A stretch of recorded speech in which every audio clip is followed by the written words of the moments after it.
பேசிக்காக நம்ம பூமியினுடைய கிளைமேட்டிக் கண்டிஷன்ஸ் எப்படி இயங்குது அப்படின்னு பார்த்தீங்கன்னா கடலினுடைய தன்மை பொறுத்து தான். கடல் தான் அதுக்கு வந்து ஒரு இன்ஜின் மாதிரின்னு வச்சுக்கோங்களேன். ஸோ கடல் என்ன பண்ணணும் பார்த்தீங்கன்னா, ஒரு பகுதியில் இருக்கக்கூடிய சூடை வந்து வேறு இடத்துக்கு கொண்டு போகும், குளிர்ந்த தன்மையை வேறு இடத்துக்கு கொண்டு போகும். ஸோ அது அந்த ஓஷன் சர்க்குலேஷன் சொல்லுவாங்க, கடல் நீரோட்டம். குளிர்காற்று வருகின்ற அந்த அமைப்பு முறை வந்து லானினா அமைப்பு முறைன்னு நம்ம சொல்கிறோம். வெப்ப காற்று வந்துச்சுன்னா அது எல்லினோன்னு சொல்கிறோம், வேறு ஒன்றுமே கிடையாது. அது குறித்து ஐக்கிய நாடு சபையினுடைய செக்ரட்டரி ஜெனரல் ஆண்டனி கிரெண்டர்ஸும் அவர் வந்து பேசியிருக்காரு. அவர் சொல்லியிருக்காரு, இது ரொம்ப ஒரு ஆபத்தான ஒரு சூழலாக இருக்கும் போது இதன் காரணமாக பல பகுதியில் வறட்சி ஏற்படலாம், சில இடங்களில் வந்து அர்பன் ஃப்ளட்டிங் இருக்கலாம், சில இடத்துல புயல்கள் உருவாகலாம் அப்படிங்கிற ஒரு அறிவிப்பு கொடுத்துருக்காங்க. ஸோ எல்லினோ பற்றின பேக்ரவுண்ட் அப்படின்னு பார்த்தீங்கன்னா இப்படி கொடுத்துட்டாங்க. அப்போ உங்களுக்கு இது வந்து அதனோட இயற்கை அமைப்பு முறையில் ஏற்பட்ட மாறுதல் இல்லை, இது மாறுதல் நல்லதாக கெட்டதாங்கிறத தாண்டி மனித சமூகத்தினுடைய செயல்பாட்டின் காரணமாக இந்த ஆபத்துகள் நிகழ்ந்து கொண்டிருக்கிறது. நம்ம அதை அப்படி தான் புரிஞ்சுக்கணும். இந்த காரணிகள்னால பூமியினுடைய ஒரு கிளைமேட்டிக் கண்டிஷன்ஸ் ஒரு சமநிலையில் இருக்குது. இதை ஏன் நான் சமநிலைன்னு சொல்கிறேன்னா, இப்படி ஒரு நிலை இருக்கிறதுனால தான் உங்களுக்கு விவசாயம் பண்ண முடியும். நீங்கள் ஐஸ் ஏஜில் விவசாயம் பண்ண முடியாது இல்லைங்களா? மனித இனம் தோண்டி ஏறத்தாலும் 3 லட்சம் வருடங்கள் ஆயிடுச்சு. 3 லட்சம் வருடங்கள் அவங்களால விவசாயம் பண்ண முடியல. ஏன்னா அப்போ பனிப்பாறையில் இருந்த காலகட்டங்கள் வேற வேற மாதிரி தான் சொல்லுவாங்க. அது மனித சமூகத்தின் செயல்பாட்டின் காரணமாக, மனித உற்பத்தி முறையின் காரணமாக நிகழக்கூடிய பாதிப்பு. ஸோ அப்போ அது ஒவ்வொரு ரீஜனும் ஒவ்வொரு விதமான பாதிப்பை உண்டாக்கும். அப்போ குளிர் காலகட்டத்தில் என்ன பண்ணும், பயங்கர குளிரை கொண்டு வரும். வெயில் காலத்தில் பயங்கர வெயிலை கொண்டு வரும். மழை காலத்தில் பயங்கரமான மழையை கொண்டு வரும். புயல் அடிக்கடி உருவாகும். எக்ஸ்ட்ரீம் டெம்பரேச்சர், எக்ஸ்ட்ரீம் டிசாஸ்டர் நாம் வந்து பார்ப்போம். அதில் ஒரு பிரச்சனை தான் நாம் இப்போ எதிர்கொண்டு இருக்கக்கூடிய இந்த எல்லினோ அமைப்பு முறை. அப்போ எல்லினோ அமைப்புங்கிறது இது நாள் வரைக்கும் பல ஆயிரம் வருடங்களாக இருக்கக்கூடிய ஒரு அமைப்பு முறை தான். ஆனால் அந்த அமைப்பு முறை எப்போதும் இல்லாத அளவுக்கு இப்போ புதிய ஒரு வடிவம் எடுப்பதற்கு காரணம் என்னென்னா, மனித சமூகத்தின் செயல்பாட்டின் காரணமாக நிகழக்கூடிய புவி வெப்பமயமாதல். பசுமை புரட்சி காலகட்டத்தில் தான் இந்த ஒரு மாறுதல் ஒரு முக்கிய காரணமாக இருக்குது. இரண்டாவது அர்பனைசேஷனோட விளைவு, அதன் காரணமாக நீர்நிலைகளோட இந்த ஹைட்ராலஜிக்கல் சைக்கிள் வந்து உடைஞ்சிருக்கு, அது ரெண்டாவது காரணியாக இருக்குது. மூன்றாவது காரணியாக இருக்கிறது நமக்கு என்ன, இந்த குளோபல் வார்மிங். இதெல்லாம் சேர்ந்து தான் இருக்கக்கூடிய பிரச்சனை. இது எல்லாத்தையும் புரிந்து கொண்டு தான் அரசு செயல்பட வேண்டும். இது ஒரு தனித்த ஒரு ஃபேக்டர் மட்டும் வச்சுட்டுமே நாம் இந்த விஷயங்களை அணுக முடியாது. கிளைமேட் சேஞ்ச் அப்படிங்கிறது வேற, மாசு அப்படிங்கிறது வேற.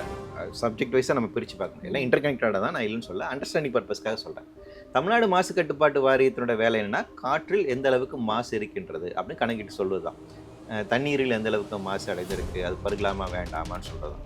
கிளைமேட் சேஞ்ச் நடந்துகிட்டு இருக்கு, இதுக்கான ஆக்ஷன்ஸ் எடுக்கணும் அப்படிங்கிறது நம்ம இன்னும் அதுக்கான தனி பிரிவை நம்ம வந்து உருவாக்கல.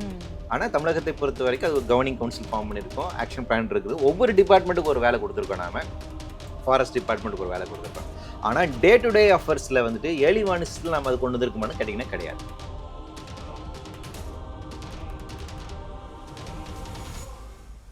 ஃபோர்த் எஸ்டேட் தமிழ் நேயர்களுக்கு வணக்கம். இன்றைய நேர்காணலில் நம்மோடு இணைந்திருக்கிறார் பூ உலகின் நண்பர்கள் இயக்கத்தை சார்ந்த வெற்றி செல்வன் அவர்கள். வணக்கம் சார். வணக்கம் சார். இப்போ கடந்த 21ஆம் தேதி தூத்துக்குடி மாவட்டத்தில் இருக்கக்கூடிய ஒரு பகுதியில் ஒரு பலத்த சூறாவளி காற்று வீசியிருக்கு. அதுவும் வந்து வானத்திலிருந்து உருவாகியிருக்கு அப்படின்னு வந்து சொல்லப்பட்டது.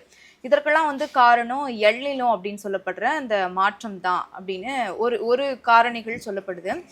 கடந்த ஒரு வாரத்துக்கு முன்பாக கூட இந்திய வானிலை ஆய்வு மையம் சொன்னாங்க, எல்னினோ காலம் உருவாகிடுச்சு, இதனால வெப்பநிலை அதிகரிக்கும், வறட்சி ஏற்பட வாய்ப்பு இருக்கு அப்படிலாம் சொல்லியிருந்தாங்க. முதல்ல எல்னினோனா என்ன சார்? அதாவது பூமியினுடைய ஒரு கிளைமேட்டிக் கண்டிஷன்ஸ் இருக்கு இல்லைங்களா, அது ஒவ்வொரு பிராந்தியத்திலும் ஒவ்வொரு விதமாக இருக்கும். இப்போ வட துருவம் தென் துருவம் அப்படின்னா ரொம்ப பனிப்பாறைகள் அதிகமாக இருக்குது. நமக்கு வந்து மிடில் ஈஸ்ட் இந்த பகுதியில் வந்து பார்த்திங்கன்னா ரொம்ப வெப்பம் அதிகமாக இருக்குது. நம்ம இந்தியா வந்து ட்ராபிக்கல் ரீஜனில் இருக்கக்கூடிய அமைப்பு, இங்கே இருக்கக்கூடிய உங்களுக்கு வெப்பம் அண்ட் ஹியூமிடிட்டி இது அதிகமாக இருக்கும். அப்போ பூமியில் ஒவ்வொரு நிலப்பகுதியிலும் அதற்கேற்ற மாதிரி இருக்கக்கூடிய தட்பவெப்ப சூழ்நிலை இருக்கின்றது. ஸோ அந்த கிளைமேட்டிக் சிஸ்டத்தை வந்து பார்த்திங்கன்னா நம்ம தனித்தனியாக பேர் கொடுத்து நம்ம வந்து அது கலைக்கிறோம். ஸோ ஈஸியாக அண்டர்ஸ்டாண்ட் பண்ணிக்கலாம் இல்லைங்களா. அப்படின்னா பேசிக்காக நம்ம பூமியினுடைய கிளைமேட்டிக் கண்டிஷன்ஸ் எப்படி இயங்குது அப்படின்னு பார்த்தீங்கன்னா, கடலினுடைய தன்மை பொறுத்து தான். கடல் தான் அதுக்கு வந்து ஒரு இன்ஜின் மாதிரின்னு வச்சுக்கோங்களேன். ஸோ கடல் என்ன பண்ணணும் பார்த்தீங்கன்னா, ஒரு பகுதியில் இருக்கக்கூடிய சூடை வந்து வேறு இடத்துக்கு கொண்டு போகும், குளிர்ந்த தன்மையை வேறு இடத்துக்கு கொண்டு போகும். ஸோ அது அந்த ஓஷன் சர்க்குலேஷன் சொல்லுவாங்க, கடல் நீரோட்டம். இந்த கடல் நீரோட்டம் வந்து ஒவ்வொரு பிராந்தியத்திலும் ஒவ்வொரு விதமான இருக்கும். ஒரு 6 மாதத்துக்கு வேறு டைரக்ஷன் போகும், 6 மாதத்துக்கு வேறு டைரக்ஷனில் போகும். அப்படின்னு இந்த கடல் நீரோட்டம் எந்த அளவுக்கு அதனுடைய சுழற்சி அமைப்புகள் இருக்கின்றதோ அது சார்ந்து அட்மாஸ்பியரிக் சர்க்குலேஷன்லேயே மாற்றங்கள் உண்டாகும்.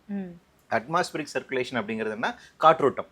அப்போ கடலுடைய நீரோட்டம், காற்றோட்டம் இது இரண்டும் சேர்ந்து தான் ஒரு பகுதியினுடைய கிளைமேட்டிக் கண்டிஷன்ஸை வந்து உருவாக்குது. பேசிக்கான விஷயம் இதுதான். அப்போ நம்ம இந்தியாவை பொறுத்த வரைக்கும் நமக்கு எந்த மாதிரி கிளைமேட்டிக் கண்டிஷன்ஸ் நமக்கு பாதிப்பு உள்ளாக்கும் அப்படின்னா அட்லாண்டிக் பெருங்கடல்லேருந்து வரக்கூடிய காற்றோட்டம் மற்றும் நீரோட்டம் அது சார்ந்து இருக்கக்கூடியது. அது இந்தியன் ஓஷனாக இருக்கட்டும், பே ஆஃப் பெங்காலாக இருக்கட்டும், அரேபியன் சி இதனுடைய நோட்டங்கள் எப்படி இருக்குதோ அது சார்ந்து இருக்கும். அதே போல் பசிபிக் ரீஜன்லேருந்து வரக்கூடிய காற்றோட்டம், அந்த பகுதியில் இருக்கக்கூடிய கடல் நீரோட்டம், இது இந்த மாதிரி மாறுதல் உள்ளாகுதோ அதனால் பாதிப்பு ஏற்படும். இப்போ பசிபிக் ரீஜனில் இருக்கக்கூடிய ஒரு அமைப்பு முறை வந்து என்ன சொல்கிறாங்கன்னு பார்த்தீங்கன்னா ENSOன்னு சொல்லுவாங்க. எல்லினோ சதர்ன் ஆசிலேஷன் அப்படின்னு அதனுடைய பேர், அவ்வளோதான். அப்போ அந்த கடல் சுழற்சி அமைப்பு முறை எப்படி இருக்குதோ அதுக்கேற்ற மாதிரி அங்கே இருக்கக்கூடிய அட்மாஸ்பியரிக் சர்க்குலேஷனில் மாற்றங்கள் உருவாகும். இப்போ நமக்கு கடந்த காலங்களில் இருந்து பார்த்தீங்கன்னா லானினா அமைப்பு முறை இருந்துச்சு. லானினா அப்படின்னா என்னென்னா வேற ஒன்றும் இல்லை, அந்த பகுதியிலேருந்து குளிர்காற்று நமக்கு வரும். குளிர்காற்று வருகின்ற அந்த அமைப்பு முறையை வந்து லானினா அமைப்பு முறைன்னு நம்ம சொல்கிறோம். வெப்பக்காற்று வந்துச்சுன்னா அது எல்லினோன்னு சொல்கிறோம், வேற ஒன்றுமே கிடையாது. இப்போ என்ன ஆகுது அப்படின்னு பார்த்தீங்கன்னா கடந்த ஒரு 125 வருடங்கள் இல்லாத அளவுக்கு இப்போ இருக்கக்கூடிய கடல் தன்மை அங்கே பயங்கரமாக இன்க்ரீஸ் ஆகிட்டு இருக்கனால அங்கேருந்து அதிகப்படியான வெப்பக்காற்று வருவதற்கான சூழல் இருக்குது அப்படின்னு சொல்கிறாங்க. ஸோ அப்போ இது வந்து எலினோ தான் இருக்கும் அப்படின்னா இதுவரை இல்லாத அளவுக்கு அது ரொம்ப அதிக வெப்பத்தை கொண்டு வரும், அதனால் இது வந்து சூப்பர் எலினோவாக இருக்கும் அப்படின்னு ப்ரெடிக்ட் பண்ணுறாங்க. ஜூன் 2ஆம் தேதி வேர்ல்டு மெட்ரோலஜிக்கல் ஆர்கனைசேஷன் வந்து அவங்களோட எச்சரிக்கையை வந்து அறிவிச்சிருக்காங்க. அவங்க வந்து ஒரு ப்ரெஸ் ரிலீஸ் வந்து கொடுத்துருக்காங்க. அது குறித்து ஐக்கிய நாடு சபையினோட செக்ரட்டரி ஜெனரல் ஆண்டனி கிரிண்டர்ஸும் அவரும் வந்து பேசியிருக்காரு. அவர் சொல்லியிருக்காரு இது ரொம்ப ஒரு ஆபத்தான ஒரு சூழலாக இருக்க போது, இதன் காரணமாக பல பகுதியில் வறட்சி ஏற்படலாம், சில இடங்களில் வந்து அர்பன் ஃப்ளட்டிங் இருக்கலாம், சில இடத்துல புயல்கள் உருவாகலாம் அப்படிங்கிற ஒரு அறிவிப்பு கொடுத்துருக்காங்க. ஸோ எலினோ பற்றின பேக்ரவுண்ட் அப்படின்னு பார்த்தீங்கன்னா இப்படி புரிஞ்சுக்கலாம் நாம. எல்னினோக்கும் லாலினாவுக்கும் என்ன சார் வித்தியாசம்? நீங்க வந்து இது குளிர்காற்று வந்து தரும் அப்படின்னு சொன்னீங்க லாலினா, இது வந்து நல்லது, இது வந்து கெட்டது அப்படின்னு எடுத்துக்கலாமா? அப்படி எடுத்துக்க முடியாது. அது ஒரு ஒரு பகுதியினுடைய அந்த சீசனல் அமைப்பு முறையை வந்து மாற்றி அமைக்கக்கூடிய ஃபேக்டர்ஸ் இருந்துட்டு அவ்வளோதான். ஓகே, அதாவது என்னன்னா உங்களுக்கு லானினா இருந்துச்சுன்னா நமக்கு வந்து லெஸ் ஹீட் இருக்கும்னு எடுத்துக்கோம், அவ்வளோதான். அதாவது அது மூலமா நமக்கு மழைப்பொழிவு அதிகமா இருக்கும் அப்படின்னு. மழைப்பொழிவு கொஞ்சம் குளிர்ந்த காலங்கள் அதிகமாக இருக்கும், அதே நேரத்தில் வெப்பமும் தேவை இல்லையா, ரெண்டுமே பேலன்ஸாக இருக்கணும் அப்படிங்கிறதா. ஈக்குவட்டோரியல் ரீஜன் பொறுத்த வரைக்கும், ட்ராபிக்கல் ரீஜன் பொறுத்த வரைக்கும் நமக்கு தட்பவெப்பநிலையில் ஒரு பேலன்ஸ் கண்டிஷன்ஸ் எப்பவுமே இருக்குது. ஸோ இயற்கையாக இருக்கக்கூடிய ஒரு அமைப்பு முறை தான். இயற்கையாக இருக்கக்கூடிய இந்த அமைப்பு முறையில் வந்து அது ஒரு ஒரு பேலன்ஸ் கண்டிஷனில் இருக்குன்ற போது உயிர் வாழும் சூழல் அப்படிங்கிறது ஆரோக்கியமானதாக இருக்கும். அதில் ஏதாச்சும் ஒன்று கூடுதலானாலும் பிரச்சனை, குறைந்தாலும் பிரச்சனை அப்படிங்கிற இடத்துல தான் நம்ம பார்த்துக்கணும். அப்போ எலினோ ஆபத்தானது, லானினா மட்டும்தான் நன்மை அப்படிங்கிறது கிடையாது, சமநிலையில் இருக்கணும். நமக்கு எலினோ இருக்கணும் அப்படிங்கிறது தேவைதான். நமக்கு வெப்ப காலமும் தேவை, குளிர்காலங்களும் தேவை, குளிர்காற்றும் தேவை, வெப்பக்காற்றும் தேவை, இது ரெண்டுமே பேலன்ஸாக இருக்கக்கூடிய ஒரு அமைப்பு தான். ஆனால் எங்கே உங்களுக்கு பிரச்சனை வருதுன்னா அது வந்து அதோட எக்ஸ்ட்ரீம் ஃபார்முக்கு அதிகமான இது நாள் வரைக்கும் நம்ம பார்த்திராத அளவுக்கு உயர்கின்ற போது தான் பிரச்சனை வரும். அதுதான் இருக்கும். அப்போ இதில் நீங்கள் இன்னொரு விஷயம் புரிஞ்சுக்கணும், இயற்கையாக இருக்கக்கூடிய இந்த அமைப்பு முறைகளில் இப்போ நிறைய மாறுதல் ஏற்படுது, பிரேக் ஆகிட்டு வருது, ஒரு கொலாப்ஸ் நடந்துட்டு இருக்கு. அது குளோபல் வார்மிங் காரணமாக நடக்கக்கூடிய விஷயம். ஏன்னா கடல் பயங்கர வேகமாக சூடாகிட்டு இருக்கு இல்லையா. அது நீங்கள் சிம்பிளாக புரிஞ்சுக்கணும், ஒரு சொடக்கு இப்படி போட நீங்கள் ஒரு செகண்டுக்கு வந்து 13 அணுகுண்டு வெடிச்சா, ஹிரோஷிமாவில் பயன்படுத்தப்பட்ட அணுகுண்டு வெடிச்சா எந்த அளவுக்கு ஹீட் வருமோ அந்த அளவுக்கு ஹீட்டை வந்து கடல் உள்வாங்கிட்டு இருக்கு. பசிபிக் ரீஜன் அந்தளவுக்கு பயங்கர ஹீட் ஆகிட்டு இருக்கு. அப்போ ஓவர் ஹீட் ஆகும்போது என்ன ஆகும், காற்றோட்டம் உங்களுக்கு அதிகமாகும்ல, பயங்கர எவாப்ரேஷன் நடக்கும் இல்லையா. அப்படி எவாப்ரேட் நடக்கும்போது வந்து பயங்கர ஹீட்டின் காரணமாக அதிக வெப்பக்காற்றை கொண்டு இருக்க சூழலாக அது மாறுகின்றது. அப்போ உங்களுக்கு இது வந்து அதனுடைய இயற்கை அமைப்பு முறையில் ஏற்பட்ட மாறுதல் இல்லை, இது மாறுதல் நல்லதா கெட்டதாங்கிறத தாண்டி மனித சமூகத்தினுடைய செயல்பாட்டின் காரணமாக இந்த ஆபத்துகள் நிகழ்ந்து கொண்டிருக்கிறது. நம்ம அதை அப்படி தான் புரிஞ்சுக்கணும். இந்த கிளைமேட் சேஞ்ச்னால தான் இந்த எல்னினோ இந்த மாதிரியான இது உருவாகுது அப்படின்னு சொல்றீங்க. அது எந்த அடிப்படையில் சார் இது மாதிரி உருவாகுது? அதாவது என்ன, உங்களுக்கு வந்து பூமி வந்து இப்போ பேசிக்காக சூடாகிட்டு இருக்கு. அதாவது என்னென்னா பூமி தோன்றிய காலகட்டத்திலேருந்து 460 கோடி வருடங்கள் ஆயிடுச்சு பூமி தோன்றி. இந்த இவ்வளோ கோடி வருடங்களில் பூமி பல்வேறு வித நிலையில் இருக்குது. பூமி தோன்றிய காலகட்டத்தில் பார்த்தீங்கன்னா ஹாட் ஹவுஸ்ன்னு சொல்லுவாங்க, ரொம்ப பயங்கர வெப்பம் இருந்த ஒரு காலகட்டம். ஒரு 100 வருடங்கள் கழித்து பின்பாக தான் வந்து நமக்கு வந்து உயிர்கள் தோன்ற ஆரம்பிக்குது. அதிலிருந்து பார்த்தீங்கன்னா ஒவ்வொரு காலகட்டத்திலும் ஒவ்வொரு விதமான டெம்பரேச்சர் கண்டிஷன்ஸ், கிளைமேட்டிக் கண்டிஷன்ஸ் இருந்திருக்கு. ஸோ பூமியில் கிளைமேட்டிக் கண்டிஷன் ஒரே மாதிரி இருந்ததில்லை, வேறு வேறு காலகட்டத்தில் இருந்து. கடந்த 8 லட்சம் வருடங்களில் பூமியோடைய சமநிலை அப்படிங்கிறது ஓரளவுக்கு வேறு மாதிரி மாறுது. ஸோ இந்த லாஸ்ட் 8 லட்சம் வருடங்கள் வந்து பார்த்தீங்கன்னா 5 முறை நமக்கு ஐசேஜ் வந்திருக்கு. அப்போ தட்பவெப்பநிலை வேறு மாதிரி மாறுது. அதில் கடந்த ஒரு 10,000 வருடங்களாக லாஸ்ட் ஐசேஜ் முடிஞ்சு அடுத்த ஐசேஜ் நோக்கி நம்ம நகர்றோம். ஸோ லாஸ்ட் 20,000 இயர்ஸ் அப்படிங்கிறது ஹாலோசின் பீரியட்னு சொல்லுவாங்க ஜியாலஜிக்கல் டைம் ஸ்கேல. ஸோ இந்த ஜியாலஜிக்கல் டைம் ஸ்கேலர் கூட இந்த ஹாலோசின் பீரியடில் வந்து பார்த்தீங்கன்னா டெம்பரேச்சர் ஒரு பேலன்ஸான நிலைமைக்கு வருது. ஸோ லாஸ்ட் 10,000 இயர்ஸ் அப்படியே பேலன்ஸாக இருக்குது. இயற்கையாகவே ஒரு சுழற்சி முறையில் நடக்கக்கூடிய ஒரு அமைப்பு. ஏன்னா பூமி சுற்றிக்கிட்டு இருக்கு இல்லையா, சூரியன் சுற்றிக்கிட்டு இருக்கு, தன்னை சுற்றிக்கிட்டு இருக்கு, அது அப்படி சுற்றும் போது டில்ட் ஆகுது. இந்த மாதிரி வேறு பல்வேறு விதமான காரணிகள் இருக்குது. இந்த காரணிகள்னால பூமியினுடைய ஒரு கிளைமேட்டிக் கண்டிஷன்ஸ் ஒரு சமநிலையில் இருக்குது. இதை ஏன் நான் சமநிலைன்னு சொல்கிறேன்னா, இப்படி ஒரு நிலை இருக்கிறதுனால தான் உங்களுக்கு விவசாயம் பண்ண முடியும். நீங்கள் ஐசேஜில் விவசாயம் பண்ண முடியாது. இல்லைங்களா? மனித இனம் தோன்றி ஏறத்தாழ 3 லட்சம் வருடங்கள் ஆச்சு. 3 லட்சம் வருடங்கள் அவங்களால விவசாயம் பண்ண முடியல. ஏன்னா அப்போ பனிப்பாறைகள் இருந்த காலகட்டங்கள் வேற வேற மாதிரி சூழ்நிலை. உங்களுக்கு எப்போ விவசாயம் செய்வதற்கு ஒரு ஏதுவான சூழல் எப்போ உருவாகுதுன்னா கடந்த பனிப்பாறை காலம் முடிந்து நமக்கு வருது. ஸோ கிளைமேட்டிக் கண்டிஷன்ஸ் மாறுது. அந்த கிளைமேட்டிக் கண்டிஷன்ஸ் மாறுது. அட்மாஸ்பியரில் கூட கார்பன் டை ஆக்சைடோட அளவு வந்துட்டு குறையுது. இதெல்லாம் இருந்ததுனால தான் நம்மளால என்ன வந்து விவசாயம் பண்ணுவதற்கு ஒரு ஏதுவான இடமாக பூமி மாறுது. அப்படி மாறுறதுனால தான் நம்மளால பெர்மனன்ட் செட்டில்மெண்ட்டுக்கு வரும். அதுக்கப்புறம் சிவிலைசேஷன் எவால்வ் ஆகுது. அதுக்கப்புறம் தான் ஃபேமிலி, ஸ்கூலு, இந்த கான்செப்ட் எல்லாமே அரசு எல்லாமே எவால்வ் ஆனது. அப்போ என்னன்னா பூமியினுடைய இந்த டெம்பரேச்சர் ஒரு நிலைக்கு வந்தது என்பது மனித நாகரிகம் உருவாதுக்கு ஒரு முக்கியமான காரணியாக இருக்குது. இப்போ என்ன சிக்கல் அப்படின்னா அந்த பேலன்ஸ் டெம்பரேச்சர் வந்து இப்போ இன்க்ரீஸ் ஆகுது. அதுதான் நம்ம இப்போ குளோபல் வார்மிங் அப்படின்னு நம்ம சொல்கிறோம். என்னன்னா மனித சமூகம் அதிகமாக நம்ம ஃபாசில் ஃபியூயல் எரிக்கிறோம், அதாவது நிலக்கரியை எரிக்கிறோம், பெட்ரோல் எரிக்கிறோம். இதெல்லாம் எரிப்பதனால பூமியினுடைய அந்த அட்மாஸ்பியரில் வந்து கார்பன் டை ஆக்சைடு அளவு இன்க்ரீஸ் ஆகிட்டே போகுது. அதனால டெம்பரேச்சர் பயங்கரமாக ட்ராப் ஆகுது. அதனால பூமி சூடாகுது. இதுதான் புவி வெப்பமயமாகுதுங்கிறோம். இந்த குளோபல் வார்மிங் உங்களை என்ன பண்ணணும்னு கேட்டிங்கன்னா இது நாள் வரைக்கும் இருக்கக்கூடிய கிளைமேட்டிக் கண்டிஷன் உடைக்க ஆரம்பிக்கும். அப்போ அந்த இடத்துல தான் இயற்கையாகவே இருக்கக்கூடிய அந்த லானினா அமைப்பு முறை இருக்கு இல்லையா, எல்லினோ அமைப்பு முறை இருக்கு இல்லையா, அதில் மாற்றம் வருது. அது பயங்கர ஹீட் ஆகுது. அது அப்போ என்னன்னா இது இயற்கையாக நடக்கக்கூடிய நிகழ்வுகளை அதனுடைய எக்ஸ்ட்ரீம் தன்மைக்கு மாற்றுகின்ற வேலையை பூமி சூடாகுது பண்ணுது. அதனால தான் கிளைமேட் சேஞ்ச் சொல்கிறோம். அப்போ இந்த குளோபல் வார்மிங் என்ன பண்ணுதுன்னா இது நாள் வரைக்கும் ஒரு சமநிலையில் இருக்கக்கூடிய கிளைமேட்டிக் கண்டிஷன்ஸ் கண்ணாபின்னு மாற்றுது. ஸோ அதுதான் நம்ம கிளைமேட் சேஞ்ச் சொல்கிறோம். அது கிளைமேட் சேஞ்ச் நம்ம ஆக்சுவலாக சொல்லக்கூடாது. இட்ஸ் அ கிளைமேட் டிசாஸ்டர்னு நம்ம சொல்லலாம், இல்லை கிளைமேட் கஸ்ட்ரோஃபின்னு சொல்லலாம். அது மனித சமூகத்தின் செயல்பாட்டின் காரணமாக மனித உற்பத்தி முறையின் காரணமாக நிகழக்கூடிய பாதிப்பு இது. ஸோ அப்போ அது ஒவ்வொரு ரீஜனும் ஒவ்வொரு விதமான பாதிப்பை உண்டாக்கும். அப்போ குளிர்கால இடத்துல என்ன பண்ணும், பயங்கர குளிரை கொண்டு வரும். வெயில் காலத்தில் பயங்கர வெயிலை கொண்டு வரும். மழை காலத்தில் பயங்கரமான மழையை கொண்டு வரும். புயல் அடிக்கடி உருவாகும். எக்ஸ்ட்ரீம் டெம்பரேச்சர், எக்ஸ்ட்ரீம் டிசாஸ்டர் நாம் வந்து பார்ப்போம். அப்போ என்ன பண்ணுதுன்னா கிளைமேட் சேஞ்ச் அப்படிங்கிறத நீங்கள் இப்படி தான் பொருத்தி பார்க்கணும். அப்போ இது நாள் வரைக்கும் இருக்கக்கூடிய சமநிலையை உடைத்து விட்டு வேறொரு புதிய சூழலை உருவாக்கி வருகிறது. அதில் ஒரு பிரச்சனை தான் நாம் இப்போ எதிர்கொண்டு இருக்கக்கூடிய இந்த எல்லினோ அமைப்பு முறை. அப்போ எல்லினோ அமைப்புங்கிறது இது நாள் வரைக்கும் பல ஆயிரம் வருடங்களாக இருக்கக்கூடிய ஒரு அமைப்பு முறை தான். ஆனால் அந்த அமைப்பு முறை எப்போதும் இல்லாத அளவுக்கு இப்போ புதிய ஒரு வடிவம் எடுப்பதற்கு காரணம் என்னென்னா மனித சமூகத்தின் செயல்பாட்டின் காரணமாக நிகழக்கூடிய புவி வெப்பமயமாகும். Okay sir. இப்போ சட்டமன்ற கூட்டத்தொடர் நடந்துச்சு. அதுல முதலமைச்சர் விஜய் அவர்கள் கூட என்ன சொன்னார்னா, இப்ப விவசாய பயிர்க்கடன் தொடர்பான சில விவாதங்கள் வருது. அதுல எதிர்க்கட்சிகள் தான் தூண்டிவிட்டு விவசாயிகள் போராட்டம் பண்றாங்க. ஆனா அவங்களுக்கு தெரியும் கிளைமேட் சேஞ்ச், அதாவது இந்த எல்னினோ அப்படின்ற வார்த்தையை பயன்படுத்தியே சொன்னார். அதனால தான் மழைப்பொழிவு வந்து குறைவாக இருக்கு. இதனால தான் நாங்கள் வந்து அதிக அளவு மேட்டூர் அணையிலேருந்தே திறக்க முடியல அப்படின்லாம் சொல்லியிருந்தாரு. மழைப்பொழிவு எந்த அளவுக்கு பாதிக்கப்படுது இந்த எல்னினோலால? டபிள்யூஎம்ஓடைய நான் சொன்னேன் இல்லையா, அவங்களோட எச்சரிக்கையில் அவங்க ஒரு ஆய்வறிக்கை கொடுத்துருக்காங்க. எந்தெந்த பிராந்தியத்தில் என்ன மாதிரி பிரச்சனை வரும். குறிப்பாக சவுத் ஈஸ்ட் ஏஷியா, இந்தியா உள்ளிட்ட சவுத் ஈஸ்ட் ஏஷியா பொறுத்த வரைக்கும் பயங்கரமான வறட்சி இருக்கும். எப்போ உங்களுக்கு வந்து வறட்சி காலகட்டம் நமக்கு ஆரம்பிக்கும் அப்படின்னா ஜூலையில் ஆரம்பிச்சிடும். இந்த ஜூன் ஜூலையில் வந்து எல்லினோ ஓரளவுக்கு செட் ஆகும். ஜூலை ஆகஸ்ட்டில் வந்துட்டு அது ஒரு நிலைத்தன்மை வந்துருக்காங்க. அப்படி ஆரம்பிக்கக்கூடிய அந்த எல்லினோங்கிறது அடுத்த வருஷம் மே மாதம் வரைக்கும் தொடரும். ஸோ அது வரைக்கும் நமக்கு வந்து ட்ரை பீரியட் அப்படிங்கிற மாதிரி தான் இருக்கும். ஸோ இந்த ட்ரை பீரியட் உங்களுக்கு அதிகமாக இருக்கிறதுனால ரொம்ப வறட்சி காலகட்டம் இருக்கிறதுனால நீர் பற்றாக்குறை அப்படிங்கிறது இருக்கும். இடையில உங்களுக்கு மழையும் வரும். மழையும் எக்ஸ்ட்ரீமாக தான் இருக்கும்.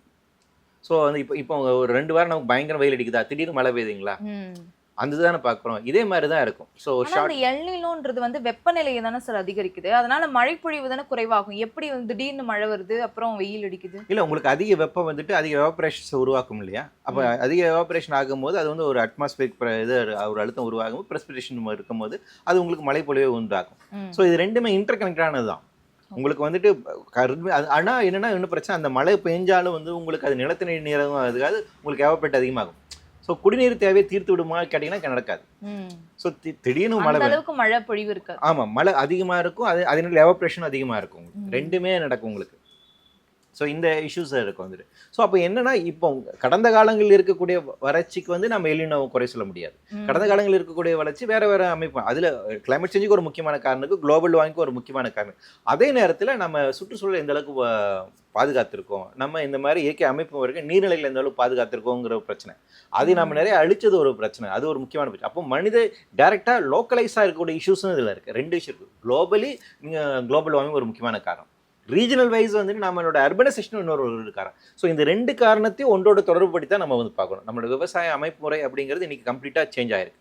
முன்னாடி இந்த விவசாய அமைப்பு முறை அப்படிங்கிறது என்னன்னா உங்கள் சூழலை புரிந்து கொண்டு அந்த காலம் எப்படி இருக்கு கணித்து அதுக்கேற்ற மாதிரி பயிர் செய்வாங்க. இப்போ இந்த வறட்சி காலம் இருக்குன்னா அதுக்கேற்ற மாதிரி தான் நெல் அவங்க பண்ணுவாங்க, இல்லை வேற ஊடு பயிர்களை கொண்டு வருவாங்க, வேற பயிர்கள் சிறுதானியங்களை வந்து பயிரிடுவாங்க. அப்போ சீசன் வந்து முன்னாடி ப்ரெடிக்ட் பண்ணுவாங்க விவசாயிகள். அப்போ இந்த சீசன் இப்படி தான் இருக்க போகுது, இந்த மழை வரது கம்மியாக தான் இருக்க போகுது, இதை பயிர் செய்வாங்க. இப்போ அப்படி இல்லை, நம்ம வந்து மோனோகிராப்பிங் போயிட்டோம், அரிசி மட்டும் தான் போடுவோம், வேற எதுவும் போடுறது இல்லைன்னு வந்துட்டோம் இல்லைங்களா? அப்போ எந்த சீசன் எப்படி வந்தாலும் ஒரே நெல் தான், ஒரே விதை தான்ங்கிறது இருக்கு இல்லையா? இதுக்கு வந்து கம்ப்ளீட்லி அன்சைன்டிஃபிக்கான ஒரு ப்ராசஸ். ஸோ விவசாயிகளிடம் ஏற்படக்கூடிய இந்த மாறுதல் அப்படிங்கிறது, அதிகமாக தண்ணீரை சாப்பிடக்கூடிய இருக்கக்கூடிய இந்த விதையை நம்பி இருக்கக்கூடிய அப்படிங்கிறது ரெண்டாவது பிரச்சனை. இதெல்லாம் பசுமை புரட்சி காலகட்டத்துக்கு வந்தால் பிரச்சனை. பசுமை புரட்சி காலகட்டத்தில் தான் இந்த ஒரு மாறுதல் ஒரு முக்கிய காரணமாக இருக்கு. இரண்டாவது அர்பனைசேஷனோட விளைவு, அதன் காரணமாக நீர்நிலைகளோட இந்த ஹைட்ராலஜிக்கல் சைக்கிள் வந்து உடஞ்சிருக்கு, அது ரெண்டாவது காரணியாக இருக்குது. மூன்றாவது காரணியாக இருக்கிறது நமக்கு என்ன, இந்த குளோபல் வார்மிங். இதெல்லாம் சேர்ந்து தான் இருக்கக்கூடிய பிரச்சனை. அப்போ இது எல்லாத்தையும் புரிந்து கொண்டு தான் அரசு செயல்பட வேண்டும். இது ஒரு தனித்த ஒரு ஃபேக்டரை மட்டும் வச்சுட்டுமே நாம் இந்த விஷயங்களை அணுக முடியாது. இப்போ வட மாநிலங்கள்ல இந்த மாதிரியான எல்னினோ அதிகமா இருக்குமா, இல்ல தமிழ்நாட்டில் இருக்குமா சார் பாதிப்பு? ஒட்டுமொத்த இந்தியா, சவுத் ஈஸ்ட் ஏஷியாவுக்கு இந்த பாதிப்பு இருக்கும். ஆனால் இதில் கூடுதல் பிரச்சனை என்னென்னா, சவுத் இந்தியாவுக்கு தான் அதிக பாதிப்பு இருக்கும் அப்படின்னு நாங்கள் பார்க்குறோம். ஏன் சொல்கிறேன்னா, வட இந்தியாவை கம்பேர் பண்ணுறது தென் மாநிலங்களை பொறுத்த வரைக்கும் கோஸ்டல் ரீஜன் அதிகமாக இருக்குது, கடலோர சார்ந்து இருக்கக்கூடிய பகுதி. கோஸ்டல் ரீஜன் அதிகமாக இருக்கனால நமக்கு இயற்கையாக காற்றில் வந்துட்டு ஈரப்பதம் அதிகமாக இருக்கும், ஹியூமிடிட்டி லெவல் அதிகமாக இருக்கும். ஈரப்பதம் அதிகமாக இருக்கிறது, வெப்பமும் அதிகமாகிறது அப்படின்னா நமக்கு பெரிய டெட்லி காம்பினேஷன். இப்போ வந்து ஒன்றும் இல்லை, உங்களுக்கு வந்துட்டு வெயிலில் போகிறீங்க, வேர்க்குது இல்லையா? அப்போ வேர்க்கிறது மூலமாக உங்கள் பாடி வந்து அது கூல் பண்ணுது, ஒரு கூலிங் மெக்கானிசம், தெர்மோ ரெகுலேஷன் உள்ளே வந்து நடக்குது. இது வந்து பேசிக்காக வந்து உங்கள் வெயில் வெப்பப்பட்ட உடனே உங்களை தோல் வந்துட்டு என்ன பண்ணு, மூளைக்கு செமிக்க அனுப்புது, மூளை வந்துட்டு ஒரு சுரப்பிக்கிட்ட செமிக்க அனுப்புது, அது உடனே வந்து தண்ணியை வெளியேற்றுது, அது மூலம் பாடி கூலிங் பண்ணுறாங்க. இது வந்து கூலிங் மெக்கானிசம். இப்போ இந்த உங்களோட கூலிங் மெக்கானிசம் எப்போ வேலை செய்யணும்னா, காற்றில் ஈரப்பதம் கம்மியாக இருந்தால் தான் வேலை செய்யும். காற்றில் ஈரப்பதம் அதிகமாக இருக்கும்போது டெம்பரேச்சர் இன்க்ரீஸ் ஆனாலும் உங்களுக்கு எவ்வளோ வேர்த்தாலும் உங்கள் பாடி கூல் ஆகாது, உங்களுக்கு தாகம் அடங்காது, நீங்கள் தண்ணியை குடிச்சிட்டே இருப்பீங்க, ஆனால் தாகம் அடங்காது. ஸோ அந்த இஷ்யூ இருக்கும். அப்போ என்னென்னா, ஹியூமிடிட்டி லெவல் நமக்கு ஒரு முக்கியமான பிரச்சனை. நீங்கள் ஒன்றும் இல்லை, உங்களோட மொபைலில் வெதர் ஆப் எடுத்து பார்த்தீங்கன்னா ஆக்சுவல் டெம்பரேச்சர் ஒன்று போட்டிருப்பாங்க. ஆனால் எக்ஸ்கிரீஷன் மூலியமாக போயிடாதா சார்? அது டீஹைட்ரேட் ஆவீங்க, நீங்கள் அதை எக்ஸ்ட்ரீட் பண்ணணும். அப்படி பண்ணாமல் இருக்கிறீங்கன்னா உங்களுக்கு பிரச்சனையாக இருக்கும். இது எல்லாமே சேர்த்து தான். நீங்கள் ஒரு ஷேடோ பிளேஸ் இருக்கணும், தண்ணி குடிக்கணும், டீஹைட்ரேட் ஆகாமல் பார்க்கணும், நீங்கள் வந்துட்டு ஒரு ரெஸ்ட் ரூம் ப்ராப்பராக யூஸ் பண்ணணும், இதெல்லாம் இருக்குது. நான் என்ன சொல்கிறேன்னா, இதெல்லாம் உங்களை ப்ரிவென்ட் பண்ணுறதுக்கான கண்டிஷன்ஸ். ஆனால் இந்த சூழல் ஏன் இருக்குது, அந்த அவுட்டர் கண்டிஷன்ஸ் ஏன் உருவாகுதுன்னு, நார்த்தை கம்பேர் பண்ண சவுத்தில் இது பாதிப்பு அதிகமாக இருக்குங்கிற. ஏன்னா காட்டில் ஈரப்பதம் அதிகமாக இருக்குது, அவங்களுக்கு ஈரப்பதம் அதிகமாக இருக்காது. ஸோ அவங்களுக்கு டெம்பரேச்சர் இன்க்ரீஸ் ஆனாலும் ஈரப்பதம் அதிகமாக இல்லாதனால அவங்களுக்கு ஸ்வெட் ஆகிறதுனால அவங்களுக்கு வந்துட்டு கொஞ்சம் கூலிங் மெக்கானிசம் ஒர்க் பண்ணும், நமக்கு ஒர்க் பண்ணாது. அதனால நான் என்ன சொல்கிறேன்னா, எக்ஸ்ட்ரீம் டெம்பரேச்சர், எக்ஸ்ட்ரீம் ஹீட்டு நமக்கு தான் மோர் ஆபத்துங்கிறேன். சதர்ன்ஸ் தான் ரொம்ப ஆபத்து. அப்போ நாம் இதை வந்து புரிந்து கொள்ள வேண்டும். அப்போ இந்த ஜியோகிராஃபிக்கில் இந்த அமைப்பு முறையை புரிஞ்சுக்கணும். அப்போ நாம் என்ன இருக்கோம் அப்படிங்கிறது. அப்போ அந்த அடிப்படையில் அதை நீங்கள் ரொம்ப சிம்பிளாக புரிஞ்சுன்னா, உங்களை மொபைலில் இருக்கக்கூடிய வெதர் ஆப்பில் போய் பாருங்கள், ஆக்சுவல் டெம்பரேச்சர் 34 காட்டும், ஆனால் ஃபீல்ஸ் லைக் டெம்பரேச்சர் 39 காட்டும். அந்த ஃபீல்ஸ் லைக் டெம்பரேச்சருங்கிறது என்ன அப்படின்னா, அது வந்து ஹீட் இண்டெக்ஸ் அடிப்படையில் இருக்கக்கூடியது.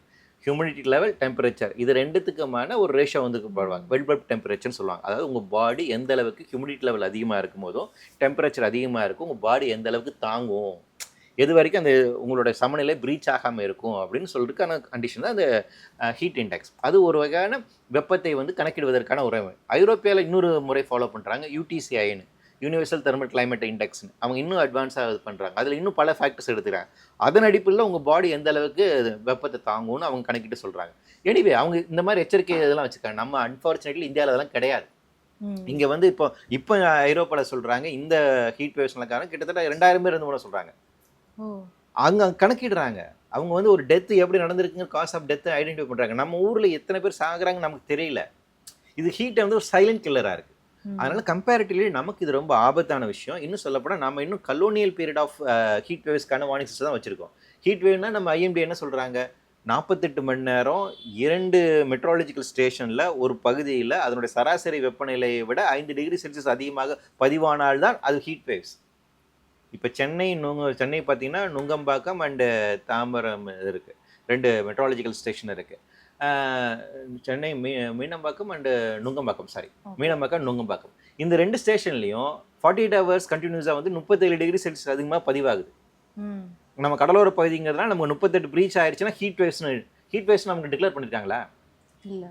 ஆனால் அது ஐஎம்டியோட டெஃபினிஷன் அதுதான். அப்போ வார்னிங் கொடுக்கணும்ல. இது அவேர்னஸ் இல்லைன்றதுனால கொடுக்கலையா? அது எப்படி சார்? அரசு அது செய்யறது இல்லை. அப்படி சிஸ்டமே நம்ம இன்னும் எவால்வ் பண்ணல. ஹீட் வார்னிங் இப்போ என்னன்னா, ஹீட் வார்னிங் கொடுக்கறது இல்லை. நம்ம ஐஎம்டி ப்ரெஸ் லிஸ்ட் கொடுக்குறாங்க, இந்த வாரங்களில் உங்களுக்கு ஹீட் வேவ்ஸ் இருக்கலான்னு ஒன்று கொடுத்துட்றாங்க, அதோடு விட்டுறாங்க. இந்த மாவட்டம் ஃபுல்லாக இருக்குன்னு சென்னை மாவட்டம் கொடுத்துட்டாங்க. சென்னை மாவட்டத்தில் எந்த பகுதி நீங்கள் எப்படி பண்ணுவீங்க? யூரோப்பில் அது வந்து பண்ணுறாங்க. உங்களுக்கு மெசேஜ் வருது, இப்போ வீட்டை விட்டு வெளியே போகாதீங்க, வெயில் அதிகமாக இருக்குன்னு சொல்கிறாங்க அவங்க. நம்ம அந்த மாதிரி கொடுக்கறது இல்லை, ஏன்னா நம்ம கணக்கிடுறது இல்லை, அந்த மாதிரி பாதிப்படுறது இல்லைங்கிற. ஸோ இயல்பாக இந்தியாவில் அதிகமான பாதிப்பு இருக்கும். ஆனால் அன்ஃபார்ச்சுனேட்லி என்னென்னா, இதை வந்து இந்த பாதிப்புகளை சமாளிப்பதற்கான எதிர்கொள்வதற்கான போதியான அமைப்பு முறைகள் நம்மகிட்ட இல்லை. குறிப்பாக நம்மகிட்ட ஏர்லி வார்னிங் சிஸ்டம் இல்லை. ஆனால் சார் இப்போது சமீபத்தில் இந்திய மாசு கட்டுப்பாட்டு ஆணையம் என்ன சொல்லியிருக்காங்கன்னா, மணலில் வந்து அதிக அளவு மாசு இருக்குது. அதாவது ஒரு கனஅடி அந்த காற்று இதில் வந்து 500 மைக்ரோகிராம்ஸ் அளவுக்கு ஓசோன் இருக்குது, அதிக அளவில் மாசு அங்கே இருக்குது அப்படின்னு சொல்லியிருக்காங்க. இதை வந்து தமிழ்நாடு மாசு கட்டுப்பாட்டு ஆணையம் வந்து தெரிஞ்சுக்கிட்டு அதுக்கு என்ன நடவடிக்கை எடுக்கணும், இல்லை எந்த மாதிரியான காலநிலை இங்கே சென்னையில் மாறிட்டு இருக்கு அப்படின்றத பார்க்க மாட்டாங்களா? கிளைமேட் சேஞ்ச் அப்படிங்கிறது வேற, மாசு அப்படிங்கிறது வேற. சப்ஜெக்ட் வைஸாக நம்ம பிரித்து பார்க்கணும். எல்லாம் இன்டர்கனெக்டடாக தான், நான் இல்லைன்னு சொல்ல, அண்டர்ஸ்டாண்டிங் பர்பஸ்க்காக சொல்கிறேன். தமிழ்நாடு மாசு கட்டுப்பாட்டு வாரியத்தினோட வேலை என்னென்னா, காற்றில் எந்த அளவுக்கு மாசு இருக்கின்றது அப்படின்னு கணக்கிட்டு சொல்வது தான். தண்ணீரில் எந்த அளவுக்கு மாசு அடைந்திருக்கு, அது பருகலாமா வேண்டாமான்னு சொல்கிறது தான். கிளைமேட் சேஞ்ச் நடந்துகிட்டு இருக்கு, இதுக்கான ஆக்ஷன்ஸ் எடுக்கணும் அப்படிங்கிறது நம்ம இன்னும் அதுக்கான தனி பிரிவை நம்ம வந்து உருவாக்கல. ஆனால் தமிழகத்தை பொறுத்த வரைக்கும் அது ஒரு கவர்னிங் கவுன்சில் ஃபார்ம் பண்ணியிருக்கோம், ஆக்ஷன் பிளான் இருக்குது, ஒவ்வொரு டிபார்ட்மெண்ட்டுக்கு ஒரு வேலை கொடுத்துருக்கோம். நாம ஃபாரஸ்ட் டிபார்ட்மெண்ட்டுக்கு ஒரு வேலை கொடுத்துருக்கோம். ஆனால் டே டு டே அஃபர்ஸில் வந்துட்டு ஏர்லி வார்னிங் சிஸ்டத்தில் நம்ம அது கொண்டு வந்திருக்குமான்னு கேட்டிங்கன்னா கிடையாது. ஸோ ரெண்டுத்துக்குமான வேறுபாடு இருக்குது. அடிப்படையில் இன்னொரு விஷயத்தை நீங்கள் வந்து புரிஞ்சுக்கணும். இப்போ மாசு கட்டுப்பாட்டோட வாரியத்தை என்னன்னா, ஒரு இண்டஸ்ட்ரி ப்ராப்பராக செயல்படுறாங்களா இல்லையா, அதுலேருந்து உங்களுக்கு ஓசோன் இந்த மாதிரி இதெல்லாம் வெளியேறுதான்னு பார்ப்பாங்களே ஒழிய, க்ரீன் ஹவுஸ் கேஸஸ் வெளியேறுதா இல்லைன்னு அவங்க பார்க்க மாட்டாங்க. அப்போ காலநிலை மாற்றத்திற்கு பூமி சூடாகுவதற்கு காரணமாக இருக்கக்கூடிய CO2 எமிஷன்ஸ் எதில் அதிகமாக இருக்குங்கிறத அவங்க மானிட்டர் பண்ணுறதில்ல. ஏன்னா அந்த மேண்டேட்டில் நம்ம சட்டமே இன்னும் கொண்டு வரல. ஸோ அவங்களுக்கு அந்த மேண்டேட் இல்லை. அப்போ புவி வெப்பமயமாதல் தடுப்பதற்கான நேரடியாக இருக்கக்கூடிய வேலைகளை வந்துட்டு பெரும்பான்மையான அமைப்புகள் செய்வதில்லை. ஏன்னா நம்ம எதுன்னு நிறைய டிஃபெண்ட் பண்ணல. அவங்களுக்கு வந்து நம்ம இன்னும் ப்ராப்பரான கைட்லைன்ஸ் கொடுக்கல, அதுக்கான சட்டத்திட்டங்களே கொண்டு வரல. ஸோ இந்த வேலைகள் தனியாக தான் இருக்குது. அடிப்படையில் இந்த விஷயங்கள்லாம் பொறுத்த வரைக்கும்னா, காற்றை எந்த அளவுக்கு மாசுபடுத்தலாம் கூடாது, தண்ணீரை எந்த அளவுக்கு மாசுபடுத்தலாம் கூடலாம் அப்படிங்கிற வேலையை மட்டும் தான் இப்போ மாசு கட்டுப்பாட்டு வாரியம் செய்து கொண்டிருக்கிறார்கள். இந்த எல்நிலோ தொடர்பாக அரசும் இல்லை மக்களும் வந்து என்ன நடவடிக்கை எடுக்கணும் அப்படின்னு நீங்கள் நினைக்கிறீங்க? அதாவது சில தினங்களுக்கு முன்பாக ஒன்றிய அரசாங்கத்துடைய அக்ரிகல்ச்சர் மினிஸ்டர் அவர் வந்து ஒரு மீட்டிங் வந்து கால் ஃபார் பண்ணியிருக்காங்க. அதில் என்ன சொல்லியிருக்காங்கன்னா, இந்தியாவில் கிட்டத்தட்ட ஏறத்தாழ 300க்கும் அதிகமான மாவட்டங்கள் எல்னினோனால் பாதிப்படையக்கூடிய மாவட்டங்களாக இருக்குன்னு கண்டறிஞ்சிருக்காங்க. 314 சம்திங். அதில் 111 மாவட்டங்கள் வந்து எக்ஸ்ட்ரீம் பாதிப்பை சந்திக்கும்னு சொல்லியிருக்காங்க. சூப்பர் எல்னோ அந்த மாதிரி சொல்றீங்களா? நீங்க முன்னாடி சூப்பர் எல்னினோங்கிறது பொதுவானது. அதனோட பாதிப்பு எந்த நிலப்பகுதியில் அதிகமாக இருக்கும்போது அந்த டிஸ்ட்ரிக்ட் ஐடென்டிஃபை பண்ணுறாங்க. அப்போ இந்தந்த டிஸ்ட்ரிக்ஸ்லாம் மழை வரத்து கம்மியாக இருக்கும், வறட்சி அதிகமாக இருக்கும் அப்படின்னு ஒரு 111 மாவட்டங்களை இந்தியா ஃபுல்லாக அவங்க கண்டறிகிறாங்க. ஸோ ஆந்திரா, ஒடிசா, மத்திய பிரதேஷ், உத்தரப்பிரதேஷ் இந்த மாதிரி பகுதியில் இருக்கக்கூடிய பயங்கரமாக பாதிப்பு உண்டாகிறாங்க. அதில் இன்னும் அதோட கம்பேரிட்டிவ் கம்மியான பாதிப்பு இருக்கக்கூடிய மாவட்டங்களாக 114 மாவட்டங்கள் கண்டறிஞ்சிருக்காங்க. ஸோ தமிழக மாவட்டங்கள் இதில் இருக்குதா இல்லையாங்கிற செய்தி இன்னும் வெளியே வரல, நமக்கு அது தெரியணும். ஸோ தமிழ்நாட்டின் இதோட பாதிப்பு என்னவாக இருக்குன்னு சொல்லிட்டு ஒன்றிய அரசாங்கம் இது வரைக்கும் அறிவிக்கல. ஸோ அப்போ அதை புரிந்து கொண்டு அதற்கேற்ற மாதிரி நம்ம வந்து வேலை திட்டங்களை எடுக்க வேண்டிய ஒரு தேவை இருக்கு. ஆனால் சார் 90கள்லேயும் இந்த மாதிரியான எல்னினோ காலநிலை மாற்றம் வந்திருக்கு அப்படின்னு சொல்கிறாங்க. 2015 வந்து இது மாதிரி வந்ததுனால தான் வெள்ளம் அதிகமாக வந்துச்சு அப்படின்னு சொல்கிறாங்க. இப்போ இது வந்து சில மாதங்கள் தான் இருக்குமா, இல்லை இந்த முறை வந்து அது ஆண்டு கணக்கில் வந்து நீடிக்குமா? இல்லை, அதாவது கடந்த காலங்களிலும் உங்களுக்கு எல்னினோ அப்படிங்கிறது இருந்திருக்கு. ஆனால் இந்த அளவுக்கு இருந்திருக்கான்னு கேட்டிங்கன்னா கிடையாது. ஒரு 125 வருடங்களுக்கு முன்பாக இருந்த எல்னினோ இதுக்கு ஈக்குவலண்ட்டாக இருக்கும் அப்படின்னு சொல்கிறாங்க. அந்த காலத்தில் நமக்கு தாது பஞ்சம் வந்திருக்கு. 2015 அந்த மழை வெள்ள புகழ்லாம் அது எல்னினோ இல்லை அப்படின்னு சொல்கிறாங்க. பட் எனிவே ரீசெண்ட் டைம்ஸில் இந்த அளவுக்கு இப்போ தற்போது வரக்கூடிய எல்னினோ அளவுக்கான அமைப்பு முறை அப்படிங்கிறது உருவாகலை. ஸோ அதனால தான் சூப்பர் எல்னினோன்னு சொல்கிறாங்க. நமக்கு ரீசெண்ட் டைம்ஸில் இப்படி சூப்பர் எல்னினோ உருவாகலை. எல்னினோஸ் நிறையா வந்திருக்கு, வெப்பத்தை அதிகமாக கொண்டு வரக்கூடிய காலகட்டங்கள் அதிகமாக இருக்குது. ஆனால் இந்த மாதிரி சூப்பர் எல்னினோ அப்படிங்கிறது 125 ஆண்டுகளுக்கு பின்பாக இப்போ தான் முதல் முறையாக வருகின்றோம். ஸோ அதுக்கு ரொம்ப வாஸ்ட் டிஃப்ரென்ஸ் இருக்குது. ரெண்டாவது, இந்த எல்னினோ பொறுத்த வரைக்கும் இது கிளைமேட் சேஞ்ச் இன்டியூஸ்டாக இருக்கக்கூடிய ஒரு எல்னினோவாகவும் இருக்க போகுது. அப்போ அதனுடைய பாதிப்புன்னு அதிகமாக இருக்கும். மூன்றாவது இருக்கக்கூடிய விஷயம் என்ன அப்படின்னு வந்து பார்த்தீங்கன்னா, கடந்த காலத்தை விட தற்போது நமக்கு ஹீட் பேரியர்ஸாக இருக்கக்கூடிய அமைப்பு முறைகள் இல்லை. முன்னாடி வந்து வெப்பம் அதிகமாக இருந்தாலும் அந்த வெப்பத்தை எதிர்கொள்ளக்கூடிய அந்த வெப்ப பாதிப்புகளை குறைக்கக்கூடிய அமைப்பு முறைகள் இருந்துச்சு. காடு இருந்துச்சு, நல்ல நீர்நிலைகள் இருந்துச்சு, நதிகள் இருந்தன. இதெல்லாம் வந்து ஹீட் அவ்வளோக்கு ரெசிஸ்ட் பண்ணும் நமக்கு. அப்போ முன்னாடி இருந்து அப்போ என்ன பிரச்சனைனா, உணவு உற்பத்தியில் பிரச்சனை ஆயிடுச்சு, அதுதான் அவங்களுக்கு பஞ்சத்தை ஏற்படுது. ஆனால் இப்போ அப்படி இல்லை. உங்களுக்கு வெளியே போனாலே வந்துட்டு மனசு செத்துருவான் 2-3 மணி நேரத்தில். வெயில் அந்த கொடுமைக்கு போகும். அப்போ அந்த பிரச்சனை, அந்த ஃபிசிக்கல் டேஞ்சர் அப்படிங்கிறது இருக்குது. ஸோ அப்போ அந்த கடந்த காலங்களை விட இப்போது வரக்கூடிய இந்த எலினோ அப்படிங்கிறது இன்னும் ரொம்ப பயங்கர ஆபத்தாக இருக்கும். ஸோ இந்த வேறுபாடை நம்ம அடிப்படையில் புரிஞ்சுக்கணும். விவசாயத்துல இது எந்த அளவுக்கு பாதிப்பை ஏற்படுத்தும் அப்படின்னு கணிச்சிருக்காங்க சார்?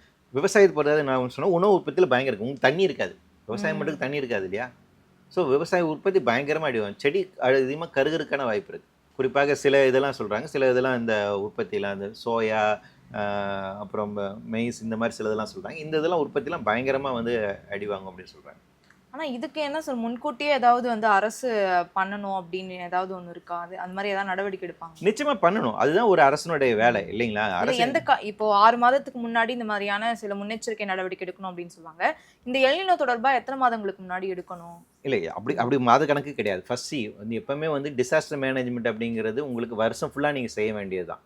நான் வந்து ஜனவரி மாதம் பண்ணுவேன், பிப்ரவரி மாதம் பண்ணுவேங்க, வருஷம் ஃபுல்லாக நீங்கள் அதுக்கு ரெடியாக இருக்கும். அரசுங்கிறது அப்படி தானே. அடுத்த 25 இயர்ஸ்க்கு வந்துட்டு என்ன நடக்குங்கிறது முன்கூட்டியே ஆன்டிசிபேட் பண்ணி அதுக்கு நீங்கள் ரெடி ஆகணும் இல்லைங்களா?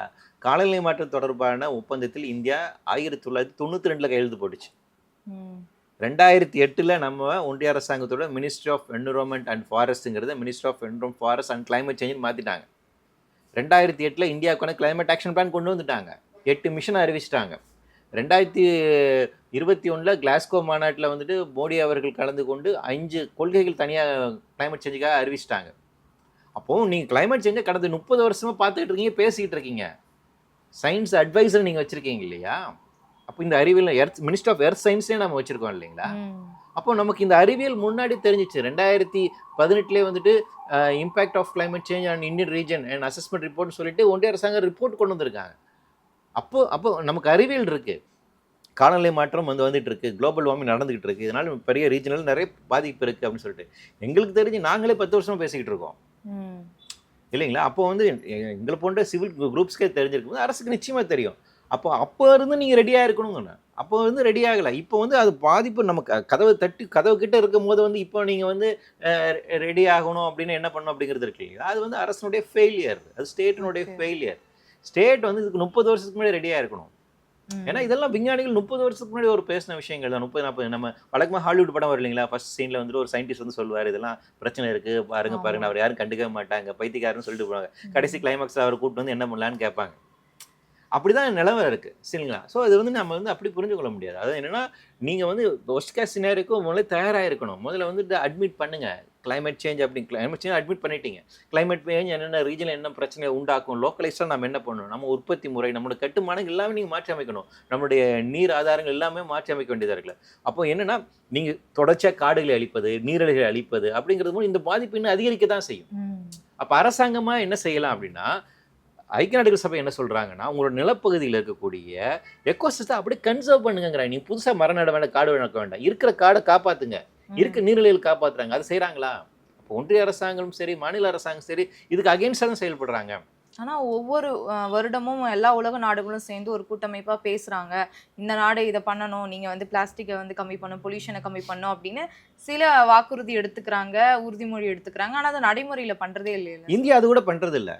அதுதான் இல்லை ரொம்ப மோசமானது. இந்தியா அது கூட பண்ணுறது கிடையாது. குறைஞ்சபட்சம் பேச்சுவார்த்தைக்காவது ஒத்துக்கிறது இல்லை, அது கிடையாது. இந்தியா வந்து போன மாநாட்டில் வந்து பார்த்தீங்கன்னா கிளைமேட் சேஞ்ச் மாநாட்டில் காடுகளை பாதுகாப்பதற்கான ஸ்பெஷலான ஒரு ஒப்பந்தத்தை வந்து கொண்டு வந்தாங்க. 3ஆம் நாடுகளாக சேர்ந்து பிரேசில் போன்ற நாடுகளை முன்னாடி இந்தியா அதில் சைன் பண்ண மாட்டேட்டாங்க. ஆமாம், இப்போ அந்தமான் நிக்கோபாரில் 1.5 லட்சம் ஸ்கொயர் மீட்டர் அளவுக்கான காடுகள் அழிக்கிறதுக்கான ஒரு ப்ரொபோசல் வைக்கிறாங்க. மும்பையில் வந்து அந்த மாதிரி வைக்கிறாங்க, டெல்லியில் வைக்கிறாங்க, இல்லை இப்போ வந்து ஒடிசாவில் இருக்காங்க. எல்லா காடுகளை அழிச்சு அங்கே கூட கனிமங்களை எடுத்து வேறு இடத்துல நாங்கள் மரங்களை வெட்டி காடுகள் வளர்ப்போம்னு சொல்கிறாங்க. அதானே பண்ணிட்டு இருக்காங்க. தமிழ்நாடு வந்து மோஸ்ட் அர்பனைஸ் ஸ்டேட், மேலே மேலே அர்பனைசேஷனாக வளர்ச்சி அப்படின்னு நம்ம பேசிக்கிட்டு இருக்கோம் அப்படிங்களா? அப்போ நம்ம கொள்கை அளவில் கூட நம்ம ஏற்றுக்கல. கொள்கை அளவில் காடுகளை அழிக்கக்கூடாதுங்கிறது வரல. அப்படி அழிச்சோம்னா எதுக்கு ஃபாரஸ்ட் கன்சர்வேஷன் ஆக்ட் அமெண்ட் பண்ணுறாங்க. அதாவது இந்தியாவில் 50% அதிகமாக காடுகள் இருந்துச்சு ஒரு காலத்தில். ஆங்கிலேயர்கள் அழிச்சது போக விட்டு போன இடத்துல, சுதந்திர இந்தியாவில் நான் சொல்கிறேன். ஆங்கிலேயர்கள் வந்து பயங்கரமாக காடுகளை அழிக்கிறாங்க. அவங்க ட்ரெயின் இது பண்ணுறதுக்காக, அவங்களுடைய வளங்களுக்காகவும் கொலோனியல் காலகட்டத்தில் பயங்கரமாக காடுகள் அழிக்கிறாங்க, எக்ஸ்பெக்ட் பண்ணுறாங்க. 1920 ஃபாரஸ்ட் ஆக்ட் கொண்டு வராங்க. கொண்டு வந்து அதன் மூலம் காடுகளோட வளங்களை அவங்க எடுத்துக்கிறாங்க. அப்படி அவங்க விட்டுட்டு போன மிச்ச மீதி பார்க்கும்போது கூட இந்தியாவோட சுதந்திர இந்தியாவில் வந்து பார்த்தீங்கன்னா ஏறத்தாழ 45-50% காடுகள் இருந்துச்சு. ஆனால் இன்றைக்கி எவ்வளோ தெரியுங்களா இருக்குது? 22% தான் இருக்குது. 22 தான் இருக்கு. 22 தான் இருக்கு. அது வந்து 26 அப்படின்னு சொல்றாங்க அந்த கிரீன் கவர் எல்லாம் சேர்த்து. ஆனா ஆக்சுவல் ஃபாரஸ்டா இருக்கிறது பாத்தீங்கன்னா ஏறத்தாழ 21-22% தான் இருக்கு. தமிழ்நாட்டுல 24% தான் காடுகள் இருக்கு. ஒரு நிலப்பரப்புல வந்து குறைஞ்சபட்சம் 33% இருக்கணும்னு ஐக்கிய நாடுகள் சபை சொல்றாங்க. நீங்கள் காடுகள் இல்லாம எப்படி வந்துட்டு ஹீட்டை குறைப்பீங்க? காடு வந்து இயற்கையாக வந்துட்டு வெப்பத்தை தணிக்கக்கூடிய ஒரு அமைப்பு முறை இல்லையா? ரெண்டாவது வெட்லாண்ட்ஸ் வேணும் இல்லையா? அது காடு வெப்பத்தை வந்து உள்வாங்கி வச்சுக்கும். ஒரு நதி வந்து ஹீட்டை வந்து கடத்திட்டு போய் கடல்ல போய் சேர்க்கும். அப்போ இந்த இந்த இயற்கை அமைப்புகள் இருக்குல்ல, இதுதான் வந்து உங்களை வந்து இந்த மாதிரி வெப்பத்துல இருந்து உங்களை எக்ஸ்ட்ரீம் ஹீட்ல இருந்து உங்களை ப்ரொடெக்ட் பண்ணும். அப்போ அதை சேஃப்கார்ட் பண்றதுக்கு என்ன நீங்க கொள்கைகள் வச்சிருக்கீங்க அப்படின்னு கேட்டால் அது கிடையாது. அதை அழித்து விட்டு நம்ம உற்பத்தி பண்ணுவது என்பதுதான் நம்ம திருப்பி பேசிக்கிட்டு இருக்கோம். அப்போ அது செய்யும் போது இந்த ஆபத்து இன்னும் இன்க்ரீஸ் ஆக முடியும். அப்போ அரசு செய்ய வேண்டியது அதுதான். தனி மனிதர்களாக நம்ம செய்ய வேண்டியது என்னன்னா, அரசு ஏன் இதை செய்கிறது, இது செய்ய வேணுங்கிறது கோரிக்கை நம்ம முன்வைக்கணும். அதுதான் இதுல வந்து தீர்வுக்கு. நீங்க வந்து தனிமனித நீங்க வீட்டுக்குள்ள உங்களுக்கு வாய்ப்பு இருக்குங்களா, நீங்க வீட்டுக்குள்ளே உட்காந்துக்கலாம். நீங்க ஒர்க் அட் ஹோம் நீங்க எடுத்துக்கலாம். ஆனா இந்தியாவில் இருக்கக்கூடிய 90% மக்கள் வந்துட்டு பார்த்தீங்கன்னா அன்னார் செக்டர்ல தான் இருக்காங்க. கொத்து வேலை செய்யறவங்க என்ன பண்ணுவாங்க, விவசாயிகள் என்ன பண்ணுவாங்க, மீனவர்கள் என்ன பண்ணுவாங்க, காய்கறி கடை வச்சிருக்கவங்க என்ன பண்ணுவாங்க, இவங்க தான் 90% மக்கள். இவங்க எல்லாமே வீதிக்கு வந்தா தான் ஆகும், வீதிக்கு வந்தா தான் பொழப்புன்னு இருக்கு. அப்போ அவங்களை எப்படி நீங்க பாதுகாக்க போறீங்க? வீட்டுக்குள்ள உட்காந்து சொல்ல முடியுமா? கொரோனாவில் வந்துட்டு சில பேருக்கு வந்து பாசிபிலிட்டிஸ் வந்து வீட்டில் உட்காந்து படிச்சுக்கலாம். அவங்களுக்கு மொபைல் இருந்துச்சு, லேப்டாப் இருந்துச்சு, பசங்க படிச்சுட்டாங்க. அது இல்லாதவங்க கஷ்டப்பட்டாங்க இல்லையா? அதுதான் இப்போ இந்த டிஸ்பாரிட்டி இருக்குன்ற போது வெயில் எல்லோருக்கும் ஒரே பிரச்சனை உண்டாக்காது. அவர் வெளியே போய் தான் ஆகணும், வேலை செஞ்சு தான் ஆகணும். அப்போ அவங்களை எப்படி பாதுகாக்க போறீங்க அப்படிங்கிறது. அப்போ அந்த இடத்துல தான் இந்த சமமற்ற நிலைமையில் இருக்கக்கூடிய மக்களை வந்து பாதுகாப்பதற்கான நடவடிக்கைகளை நம்ம வந்து மேற்கொள்ளணும். அது அரசாங்கம் செய்யணும் அப்படின்னு நினைக்கிறேன். சார், ஒரு காலத்துல இப்போ வந்து அதிக அளவு வந்து மழை பெய்யுது, இல்லை வந்து புயல் வருது அப்படின்றதுனால தான் விடுமுறை விட்டாங்க, இல்லை வீட்டிலே இருக்கக்கூடிய ஒரு சூழல் ஏற்பட்டது. இப்போ வெயில் தாக்கம் அதிக அளவில் நாளுக்கு நாள் அதிகரிச்சுட்டே இருக்கும் போது இது அப்படியே ரொட்டீன் மாறுமோ? இப்போ வேலைக்கு போகிறவங்களா இருக்கட்டும், இல்லை பள்ளிக்கூடங்கள் போகிறவங்களா இருக்கட்டும், அவங்களுடைய வேலையெல்லாம் வந்து இரவு இந்த திட்டத்தை மாற்றிட்டு காலையில் முழுக்க வீட்டில் இருக்க மாதிரியான ஒரு சூழல் ஏற்பட்டுருமா சார்? அதாவது ஷிஃப்ட் மாற்றிடுவாங்களா? பாசிபிலிட்டிஸ் இருக்கு. உங்களுக்கு எக்ஸ்ட்ரீம் ஹீட் ஒன்றும் இல்லை. ஒரு எக்ஸாம்பிள், லண்டன்ல வந்துட்டு ஒரு எக்ஸ்ட்ரீம் ஹீட் டெம்பரேச்சரை பற்றி ஒரு மாநாடு வந்து அறிவிக்கிறாங்க. எக்ஸ்ட்ரீம் ஹீட் இருந்தனால அந்த மாநாடு நடத்தல, லண்டன்ல நடக்குது. அப்போ நினைச்சு பாருங்க, அதை பற்றி வந்து நியூயார்க் டைம்ஸ்ல வந்து ஒரு செய்தி வந்திருக்கு. அப்போ யூரோப்பில் வந்து நினைச்சுப்பா, யூரோப்போட அவங்களோட கட்டுமானங்கள் என்பது என்னன்னா, அது இது நாள் வரைக்கும் பார்த்திராத இந்த எக்ஸ்ட்ரீம் டெம்பரேச்சருக்கு ஏற்ற கட்டுமானம் இல்லை. அவங்களோட ரன்வே வந்து உருகி ஓடுது. ஏன்னா அவங்க குளிர் பிரதேசத்துக்கான கட்டுமானம் இல்லைங்களா, அதுக்கேற்ற மாதிரி தான் அவங்களோட கட்டுமானம், அவங்களோட இன்ஃப்ராஸ்ட்ரக்சர்ஸ் எல்லாம் அது மாதிரி இருக்கு. இப்போ அவங்க எக்ஸ்ட்ரீம் ஹீட்டை வந்து பார்க்குறாங்க. அப்போ அதுக்கேற்ற மாதிரி அவங்க அடாப்ட் ஆக வேண்டிய சூழ்நிலை இருக்குது. அதே தான் நமக்கும் வந்து பகலில் 12-1 மணிக்கு இருக்கக்கூடிய உச்சி வெயிலுக்கு காலையில் 8 மணிக்கு நமக்கு இருக்கும். அப்போ அந்த 8 மணி வேலையில் நீங்கள் வேலைக்கு போக முடியுமாங்கிறது தான் இப்போ கேள்வி. நான் திருப்பி அதே தான் சொல்கிறேன். அந்த ப்ரிவிலேஜ் இருக்கிறவங்க நீங்கள் நைட் ஷிஃப்ட் எடுத்துக்க முடியும். மற்றவங்க என்ன பண்ணுவாங்க, அவங்களுக்கு அந்த ப்ரிவிலேஜ் இல்லையே, காலையில் போய் தான் நீங்கள் வேலை செஞ்சாகணும் இல்லைங்களா? கொத்து வேலை செய்யணும், இல்லை வந்து மீன் பிடிக்கிறதோ, இல்லை ஏதோ ஒரு வேலை, இல்லை வந்து ஒரு காய்கறி விற்கிறது, ஏதோ ஒரு வேலை. இது நான் வந்து வெளியில் வெயிலில் போய் இதுதான் எக்ஸ்போர்ட் ஆகி தான் ஆக்கணும். இல்லைன்னா கிக் ஒர்க்கர்ஸாக இருக்கிறேன் இல்லைங்களா, நான் வந்து வண்டியில் போயிட்டு ஏதோ டெலிவரி பண்ண வேண்டிய வேலை தான் இருக்குது. அப்போ வெயிலில் தான் நம்ம செஞ்சாக வேண்டியது இருக்குது. அப்போ அவங்களை எப்படி ப்ரொடெக்ட் பண்ண போகிறோம்? ஆனால் இவங்க தான் பெரும்பான்மையான மக்கள். அப்போ இந்த சூழல் அப்படிங்கிறது இவர்களை தான் அதிகமாக பாதிப்பு உள்ளாக்கும். மார்ஜினலைஸ்டாக இருக்கக்கூடிய விளிம்புநிலை மக்களாக இருக்கக்கூடிய தலித்துகளும் ஒடுக்கப்பட்டவர்கள் தான் இதில் அதிகமாக பாதிப்பு உள்ளாகும். குறிப்பாக பெண்களும் குழந்தைகளும் அதிகமாக பாதிப்பு உள்ளார்கள், முதியவர்கள் பாதிப்பு உள்ளார்கள். ஸோ அப்படி இருக்கும் போது இந்த செக்டர் வைஸாக இவங்க அனலைஸ் பண்ணி யாரை எப்படி ஹெல்ப் பண்ணலாம். அப்போ அதுக்கு தான் நாங்கள் வந்து ஒரு கோரிக்கை என்ன வைக்கிறோன்னா, தமிழ்நாடை பொறுத்த வரைக்கும் 22 நலவாரியங்கள் இருக்குது, தொழிலாளர்கள் நலவாரியங்கள். அப்போ அந்த தொழிலாளர்கள் நலவாரியங்கள் மூலமாக நீங்கள் ஒவ்வொரு செக்டர் ஆல்ரெடி அவங்க ஐடென்டிஃபை பண்ணிச்சுக்க, அந்த செக்டர் மூலம் கூட அவங்களுடைய ஆக்குபேஷனல் ஹசார்டஸ் என்ன, அவங்க எந்த மாதிரி பணி சூழலில் வேலை செய்கிறாங்க, அந்த பணி சூழலில் இந்த மாதிரி பாதிப்பு இல்லாமல் இருப்பதற்கான நடவடிக்கை மேற்கொள்ளலாம், எந்த நேரத்தில் வேலை செய்யலாம். கட்டிட தொழிலாளர்களை பொறுத்தவரை காலையில் 11 மணிலேருந்து 3 மணிக்கு வேலை செய்யக்கூடாது, மீதி நேரங்கள் தான் அவங்களை வேலை செய்ய வைக்கணும் அப்படின்னு நீங்கள் கொண்டு வரலாம். ஃபேக்ட்ரிஸில் இருக்கிறவங்களுக்கு அந்த ஃபேக்ட்ரிஸ் எந்த அளவுக்கு பாதுகாப்பாக இருக்குது அப்படின்னு பேசலாம். இப்போ ஒன்றும் இல்லை, திருவள்ளூர் மாவட்டம் நம்ம இப்போ இந்த அம்மோனியா கேஸ் லீக்கேஜ் சம்பவம் பார்க்குறோம். அங்கே இருக்கக்கூடிய மக்கள் எல்லாருமே மைக்ரேட்டிங் லேபர்ஸ், வெளி மாநிலம் வந்து அங்கேயே தங்க வச்சுக்கிறது. அவங்கள அதில் செத்து போனதில் 3 குழந்தைங்க இருக்காங்க இல்லையா, கிட்டத்தட்ட பாண்டட் லேபர்ஸாக தான் இருந்திருக்காங்க. அப்படி தான் இருக்கு. அப்போ இந்த நலவாரியங்களாம் என்ன செஞ்சுட்டு இருக்குங்க இருக்கு இல்லையா? அப்போ இதே பிரச்சனை தான் நாளைக்கு எல்லா இடங்களையும் வரும். அப்போது இந்த நலவாரியங்கள் மூலமாக நாம் என்ன, இவங்களோட பணியிட சூழல் அப்படிங்கிறது எந்த அளவுக்கு பாதுகாப்பாக இருக்குது என்பதை உறுதி செய்ய வைக்க வேண்டும். அதன் மூலமாக தான் இந்த மக்களை வந்து நம்ம வந்து பாதுகாக்க முடியும். சரிங்க சார், பார்க்கலாம். நன்றி. நன்றி.